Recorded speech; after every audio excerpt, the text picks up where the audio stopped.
Bakit matagal mag-settle down ang mga lalaki kaysa sa mga babae? Una sa lahat, magkaiba kasi ang sinusunod na oras ng mga lalaki kaysa sa mga babae pagdating sa pagsasettle down or pag-aasawa. Kayong mga babae, ang sinusunod nyo ay biological clock. Sa amin namang mga lalaki ay financial clock. Biological clock, ibig sabihin 20 to 30 yung fertility stage nyo. So mas advisable na bago kayo dumating ng 30 ay nag-aasawa na kayo.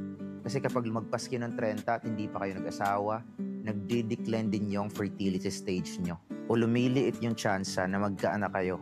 At saka yung prime years din kasi ng mga babae ay nasa edad 16 to 25. Ibig sabihin, yan yung mga panahon na sobrang blooming nyo, na sobrang physically attractive nyo, maraming maghahabol sa inyo mga lalaki kahit wala pa kayong pera.